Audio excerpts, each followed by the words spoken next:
Let's go on a walk together, okay? Let's walk through any modern city, and what do you see?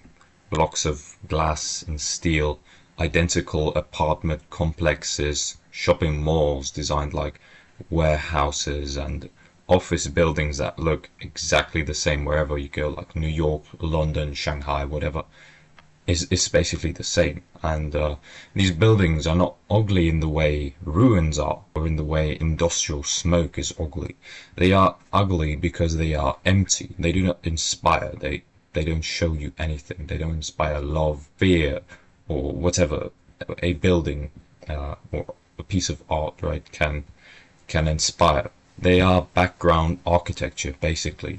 They are structures that could be anywhere because they belong nowhere, right? And yet these places are the places where we live, we work, and where we shop, where we pass each day. The more you look at these buildings, the more you realize, like, this is what a culture without beauty looks like. And obviously it wasn't always like this. Imagine walking into a Gothic cathedral in the 13th century. The ceilings rise higher than your eyes can follow, like the stone arches and the light that pours through this like stained glass as well. Beautiful, absolutely stunning, and it's just objectively beautiful. And the point of this architecture wasn't efficiency. It wasn't, oh well, we're not gonna like carve this angel out because I mean, we don't got the money. Like, the church had money, okay, yeah, that's true, but it wasn't profit, right?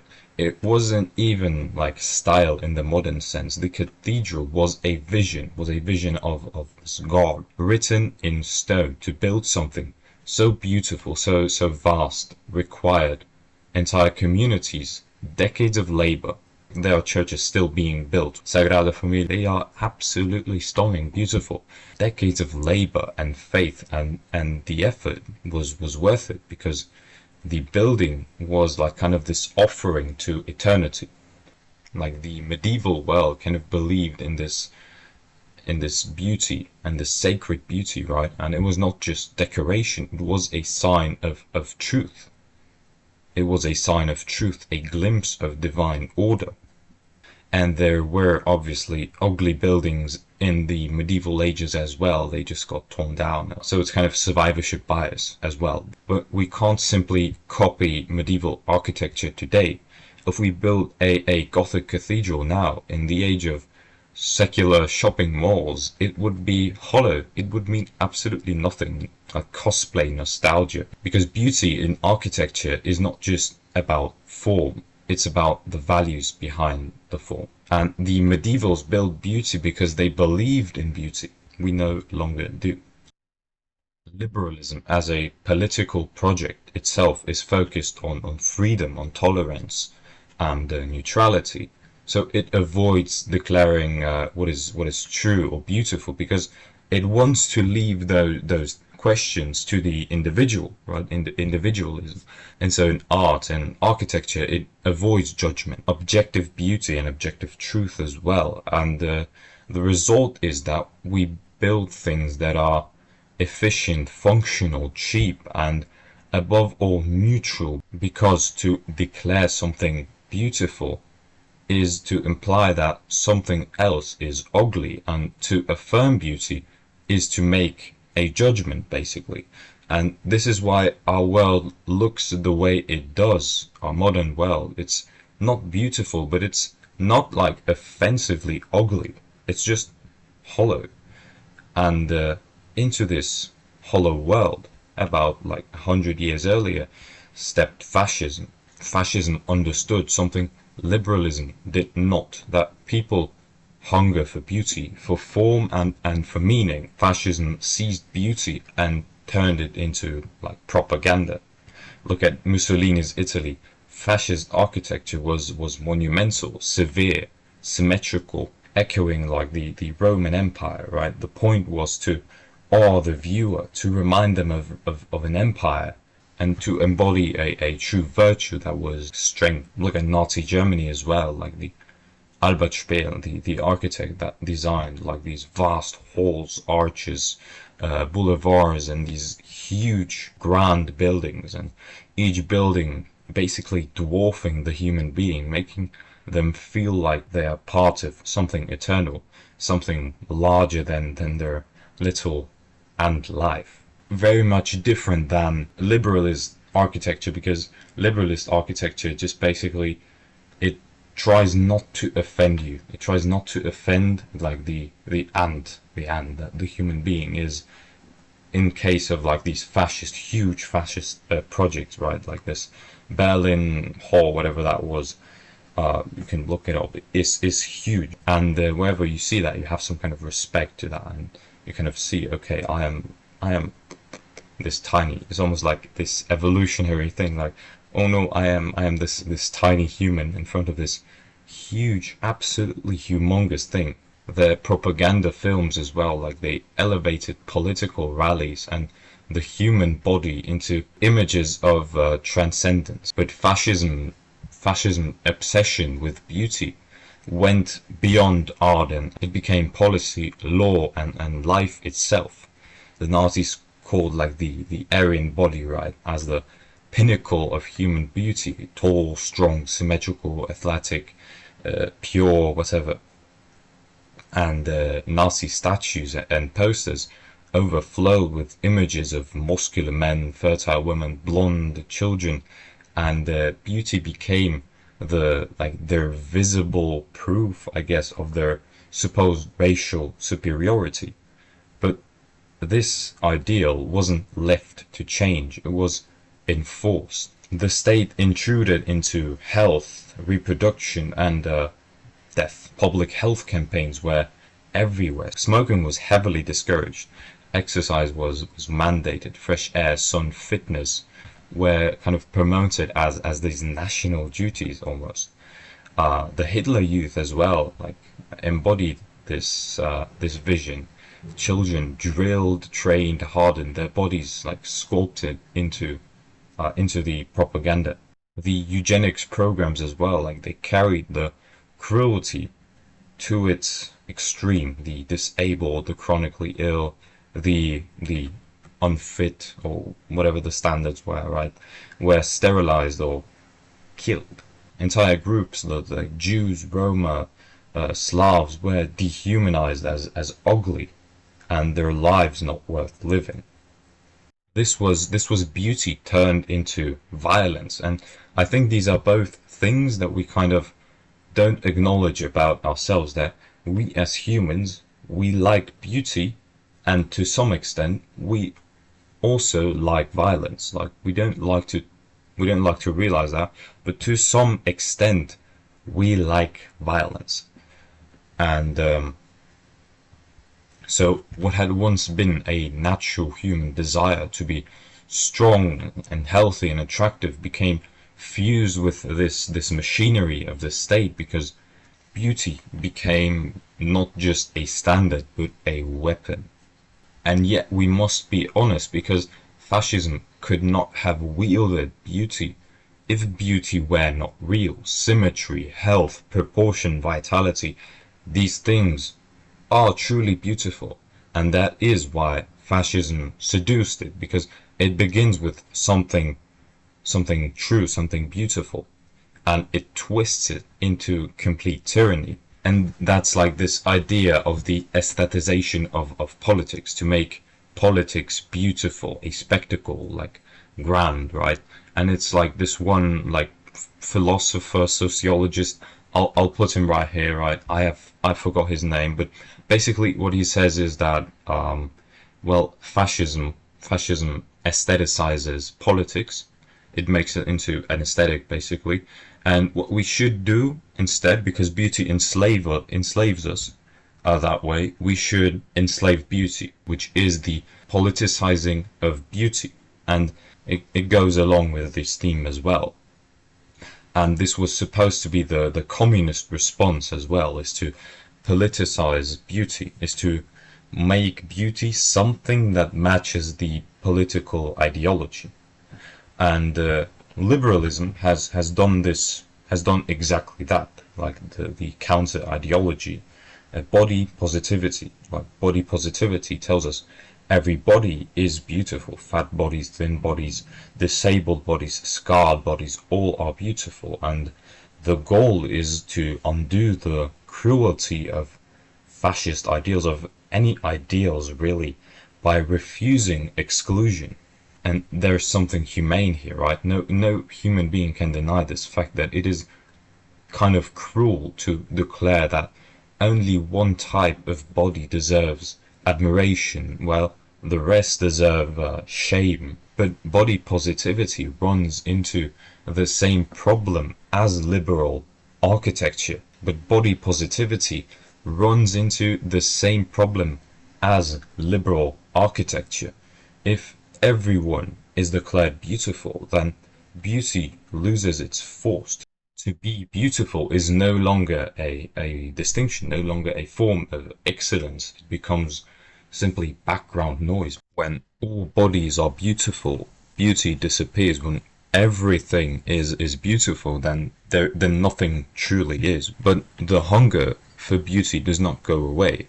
This is where like looksmaxing enters in like 2019-20 in online forums and subcultures where young men, particularly young men, obsess over jaw lines, eye spacing, whatever, like maxilla, brow ridges, height, this thing.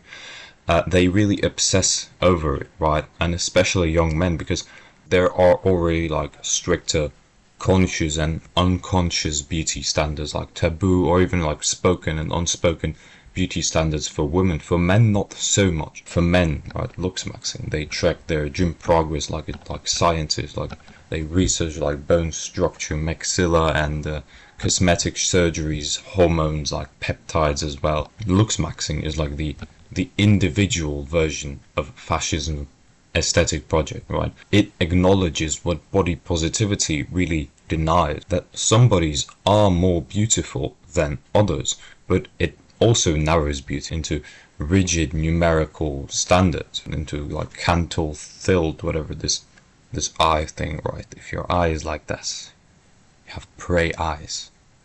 That is very unattractive. And like jawline angle. I hope I'm not gonna like end up in a BP edit because, yeah. Paul Ramus, whatever. Like, what the fuck? And so beauty becomes this math, measurement, and discipline. And when you look at some like these figures of looks maxing, they're actually ugly. Like the math says they are perfect human beings, but if you actually look at them, take a look at like this is ugly. Like fascism, looks maxing begins with something real like symmetry, health, proportion, but it distorts it into tyranny.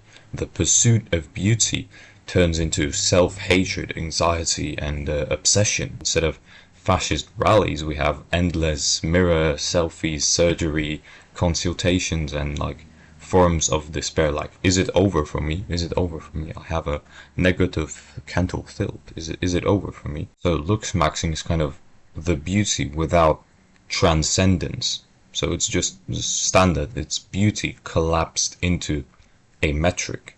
Here's the truth. Here's kind of the resolution.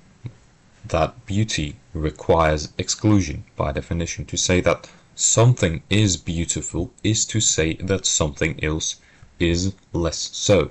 To admire a cathedral is to admit that, I don't know, this office building is ugly. To exalt an athlete's body is to know that a body broken by illness is simply not the same, and beauty does discriminate, and this discrimination is cruel. It wounds, and it does leave some people outside, but without this cruelty, beauty dies. If everyone and everything is beautiful, then beauty means nothing. The courage to exclude is the essence of beauty. Where does that leave us, right? Do we just all become fascists, right? Because we like beauty, so yeah, let's just be fascists, I guess, and like kill everyone who has a negative Cantor. So that is obviously the rational and good thing to do. But yeah, not everything is beautiful. Not every building, not every body, not every face. Beauty requires judgment. Beauty requires exclusion. But beauty is not a prison either. It's not one of those rigid ideals. One perfect body, like the perfect Aryan or whatever, like one eternal style. Beauty is very much plural. It takes many forms across cultures, across times. I personally believe there is objective beauty. Whether you believe that, I don't know, but it is not one thing, but it is not everything. That is precisely why beauty matters, because it is rare, because it is worth striving for, because it can't be faked or democratized or flattened without losing its essence. Can be to a certain extent, but even like makeup, if that is fake, it's just still real, right? Because the physical like kind of reality of the paint on the face is still beauty, right? Even if it is like kind of masking like the whatever. You know what I mean? The visible thing kind of that you see is still beautiful. Democratized is still can be a bit democratized, like social norms, whatever, but there is still a core beauty. There is still this beautiful core, I believe, this essence. This is what Dostoevsky meant when the prince in The Idiot says that beauty will save the world. Beauty elevates us, beauty pulls us out of this cynicism, out of despair, right? It is a glimpse of truth. It is beauty. Beauty will save us only if we let it be beauty, only if we allow it to be demanding, dangerous, and even to some extent cruel.